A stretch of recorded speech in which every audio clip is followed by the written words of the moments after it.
possède la foi qui soulève les montagnes, et pour l'amour je ne suis rien, et si je consacre tous mes biens à la nourriture des pauvres, que si je donne mon corps à brûler, mais que je n'ai point d'amour, cela ne me sert à rien.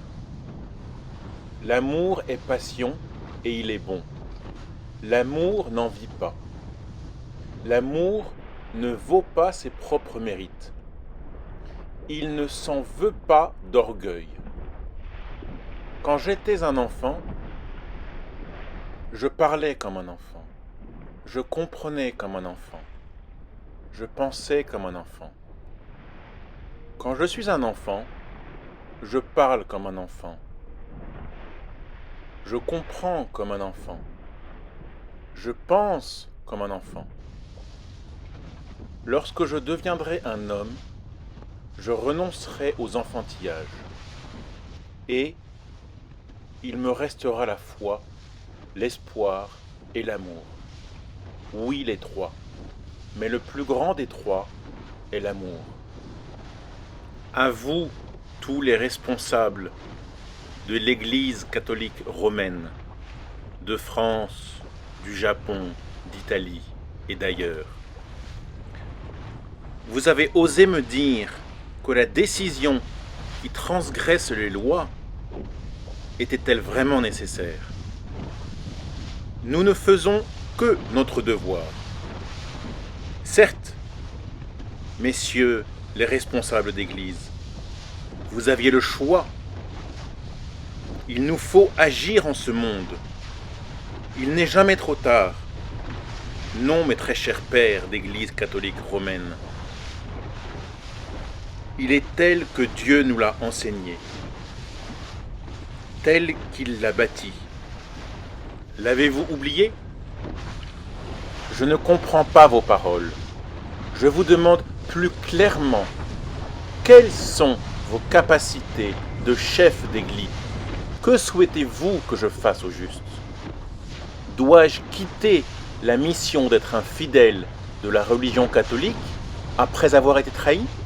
Si cela était ainsi, cela serait l'œuvre du diable. Est-ce donc la volonté divine? Si vous, mes très chers pères, responsables, vous parlez ainsi, alors dites-moi pourquoi Dieu a changé d'avis. Connaissez-vous ces raisons? Non, car il n'est pas présent en chair et en os. Certes, Dieu vous entend, mais il ne peut pas, dans la réalité de la vie, vous répondre. Alors de quel droit pouvez-vous changer les lois de l'Église, les lois de Dieu? Alors comment connaissez-vous la volonté divine?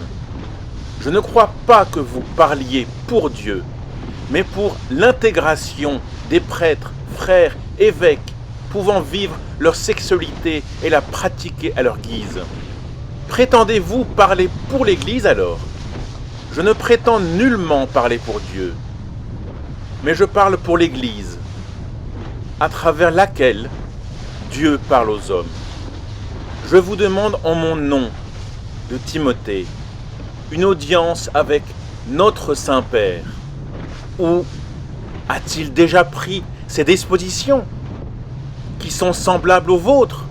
Si cela est ainsi, moi, Timothée, autiste Asperger, victime sexuelle, morale et psychologique, mais aussi victime d'une religion bafouée, je pourrais vous dire, en tant que représentant de ma mission, dont mes dispositions sont également établies, à savoir de continuer dans la paix, la droiture, le respect dans les pas de Dieu.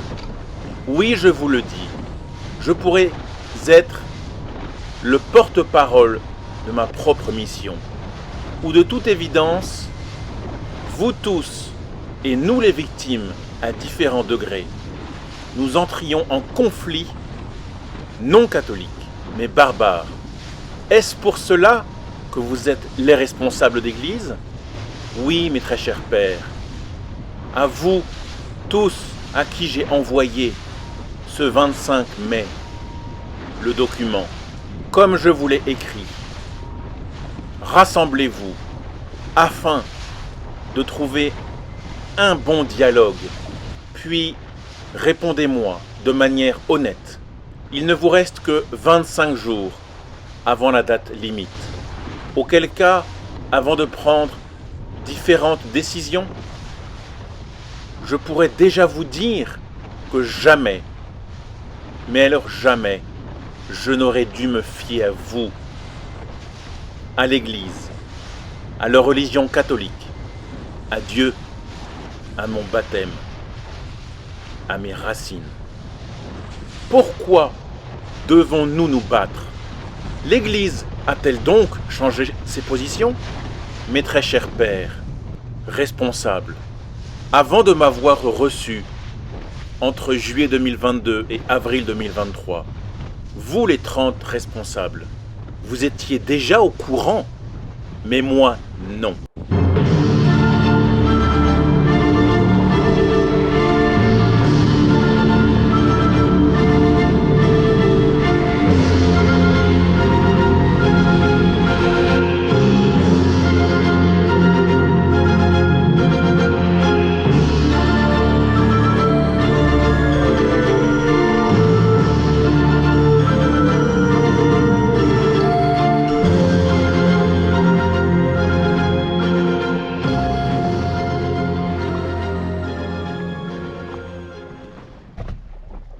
Je ne savais rien de tout cela.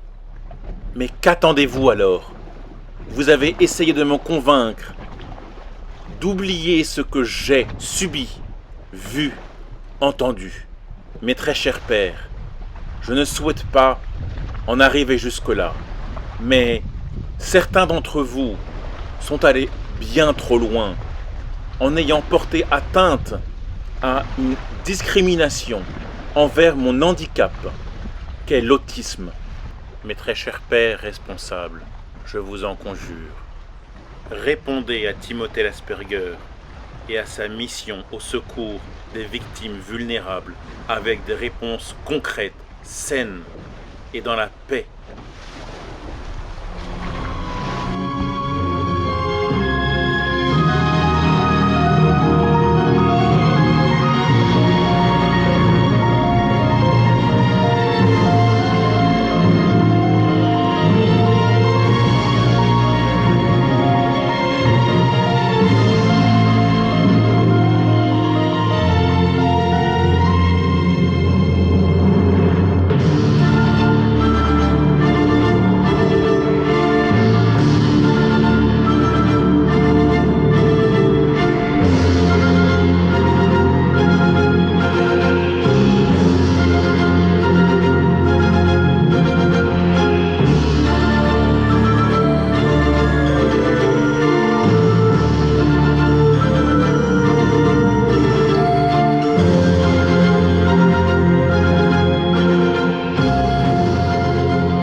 Cher Saint-Père, oui, ce message s'adresse à notre pape François. J'ai eu l'honneur de vous rencontrer le 25 novembre 2019 au Japon, à Nagasaki, avec ma famille. C'était un moment inoubliable pour nous tous, pour moi. Inoubliable. Mon père, Votre Éminence, je souhaiterais vous rencontrer, accompagné de mon agresseur sexuel, le père Philippe Rittershaus, des Missions étrangères de Paris, accompagné de ses responsables, les pères Or, Sénéchal, Frécon, mais également le frère des dominicains, Éric, que vous connaissez apparemment très bien, mais très mal, mais aussi je souhaiterais que nous soyons tous accompagnés avec son éminence, Migliore. Mais avant cela, vous devez prendre vos responsabilités et remettre en question certaines choses, tout comme celles lorsque vous parlez des victimes.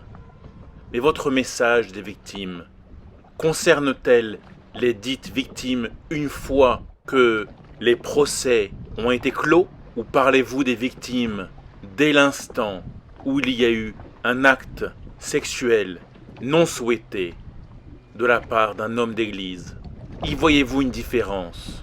Car dans votre message de la vidéo de mars 2023, cela n'est pas clair. En tout cas, pas pour moi. Enfin, à vous tous, les associations catholiques et non catholiques qui se disent être en aide aux victimes à différents degrés. Pourquoi, après m'avoir reçu pour certaines d'entre elles, car il y en a beaucoup où je n'ai pas eu droit à l'accès, étant pas comme les autres, de par mon autisme et mon Asperger. Il n'en est rien. Pourquoi je n'ai jamais reçu d'aide? Probablement des prières. Je suis désolé, mais cela n'aide pas beaucoup. À quoi servez-vous donc? Injustice, inégalité. Pourquoi le père Philippe Rittershaus, dès qu'il a été rapatrié en France, en même temps que moi, lui a été logé, nourri, blanchi, un salaire, la sécurité sociale, des aides médicales, il avait tout. Pourquoi moi, Timothée, n'ai-je pas les mêmes conditions? Pourquoi nous les victimes, nous n'avons pas les mêmes conditions? Vous, les prêtres, les évêques,